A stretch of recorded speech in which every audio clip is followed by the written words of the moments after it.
Hey, Sharon and Mark here with 4x2 Travel, and we just got off. This is Friday, Have we got news for you? so yeah, we It just got was off what? on Sunday, right? On Sunday. On Sunday, so less than a week ago, we got off the Norwegian Encore. Had a lovely trip across the pond. Yeah, Met many of our adoring fans. yeah, Well done, you.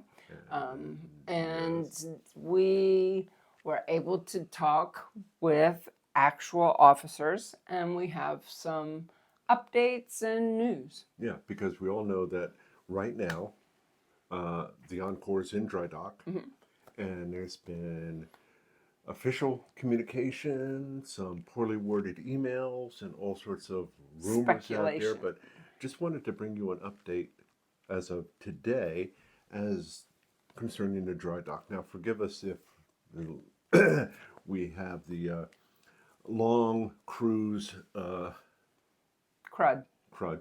Yeah, that seems like everybody has a little bit of a cold after a long cruise. But let's start at the top.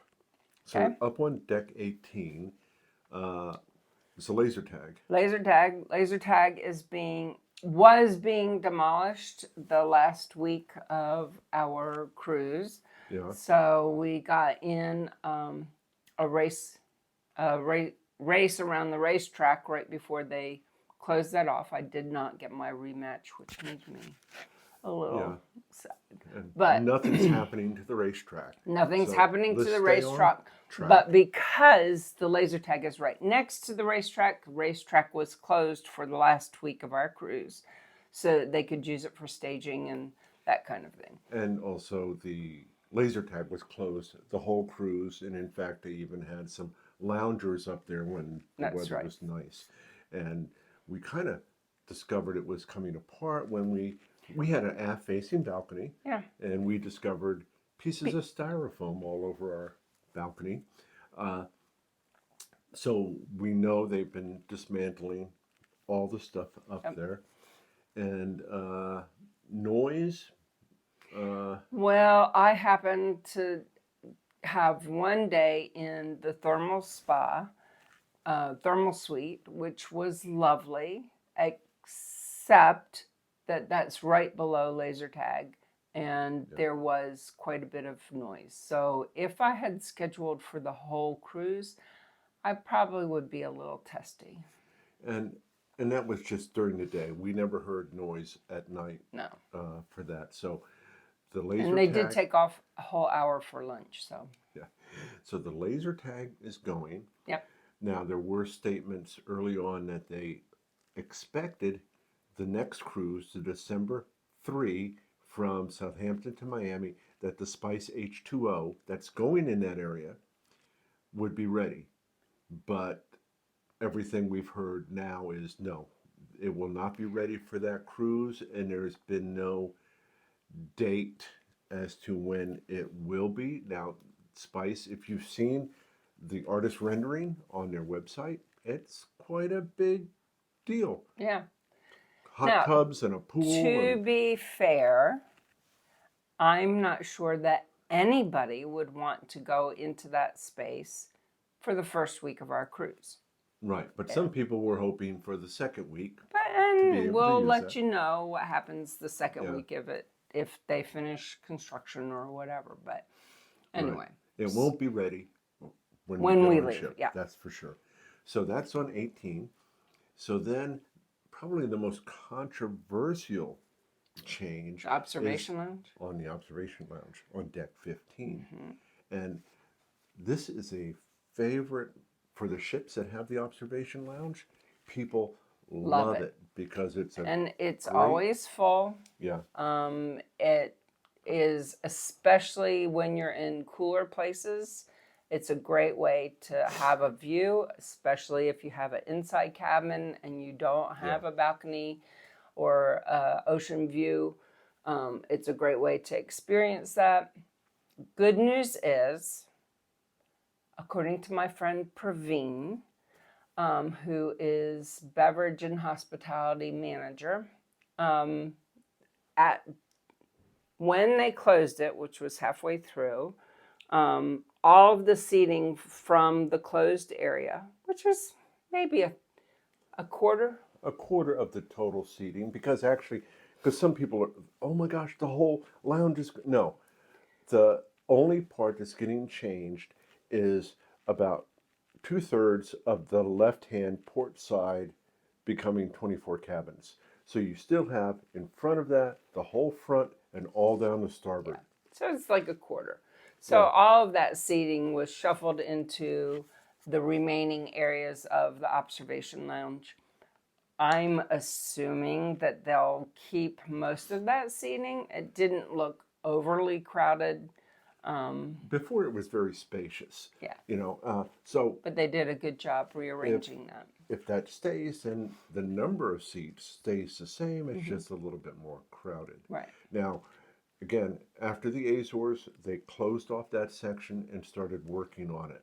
Just dismantling things and taking it moving all furniture and yeah. Now, originally, their statement was that those balcony cabins would be ready for this sailing, and in fact, we booked one of those. Yes. And about 10 days before the first cruise, we got an email saying, we realized, no, they're not going to be ready. And we were moved to a different balcony cabin. But we're not surprised about that. That's a lot of work. I mean, now, that was an adventure that we booked it. will those cabins be ready for the next cruise to the Caribbean? That's a good question. We'll get a better handle on that as we go. I wouldn't be surprised if they're ready. Right. So then, that's Observation, we'll go on which down, is 15, right? 15. So we'll go on down to the next set, which is all the dining areas. Now, one that has never been on the questionable list is the teppanyaki. So in the central area of that deck, there is Coco's, which is chocolates, ice cream, coffee, and the only people we ever saw there were just working on their laptops. Yeah, they were just sitting in the seating and working on their Nobody laptops. was buying anything. And that I don't really see any, is right up against teppanyaki, which is always packed. Yeah. That's a very popular venue. So Coco's goes away, and teppanyaki will add Expands another, into that. I don't know, 2 or 4 Tables. grill tables or whatever. We never saw any work on that. No. But the last email from NCL and the captain confirmed that those are still in the works. Right. One of the emails was that the teppanyaki would not be open for the first half of our cruise. The expectation is at least the old part of teppanyaki would be open for the second half of our cruise. So we'll see how that goes. Now, that email that talked about teppanyaki not being Confusing open one? was poorly worded because it said, even if you can't go to teppanyaki, here's all these other restaurants. And it listed Los Lobos and Ocean Blue, which I think is really a misprint because those two areas were slated to be changed. They were. Which led to all the speculation that, they've been taken off the list and they're not going to be changed now. From the captain himself, they're still on the list for this dry dock. So Los Lobos, which is a favorite for some. It was very good. We ate there. Yeah.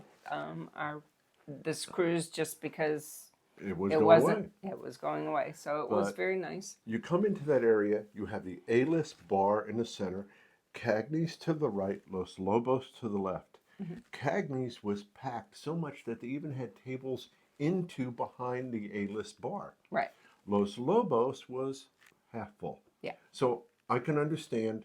So the idea is Los Lobos gets mainly, it looked to us like carpet, furniture, artwork.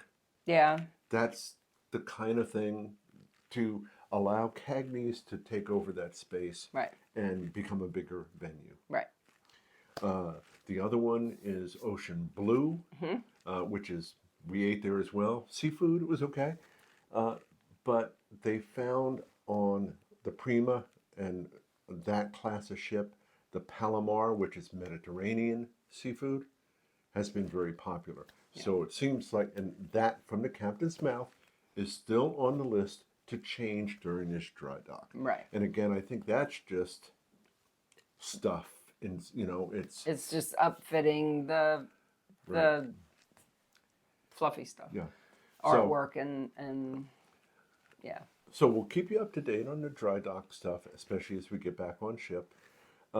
Again, please do all the stuff you're supposed to. Subscribe, Share, comments. please. So if you're on a Yeah. cruise and you know somebody else who's going on a cruise, let them know that we're here, and Yeah. send us emails if you have questions that we haven't answered yet.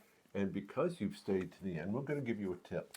So, as we did not get up in the observation lounge too much because it was full a lot of times, but we found several other areas inside that people use for seating, especially card games or whatever.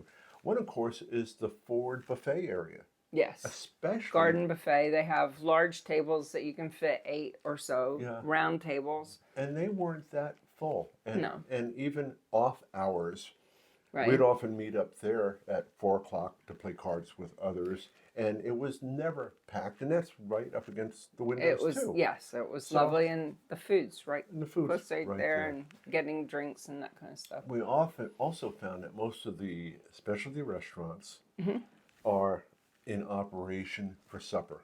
Right. But And their they- seating then is available. Yeah, so During people the went daytime. in to play cards in Los Lobos or Cagney's or even some of the other There were areas. informal meetups in Los Lobos. There were always informal meetups. We also noticed in the Cellars, which is right next to, The Cavern? No. no, Across the from. restaurant Yeah. that we went to. Yeah. But there were people there playing cards. Now those are mostly two tops. So and then the whiskey bar, there were a lot of people. There was like a group that always knitted, and So crafty people. And So yeah, the observation lounge is a really cool place, but there are, on these ships, we found plenty of other places to hang out indoors as well. And we were a group of 8, so anything smaller than that has a lot more opportunities. Yeah, yeah. So anyway, thanks. Travel well, and we'll keep you up to date with this Adventure. dry dock adventure. All right. Bye.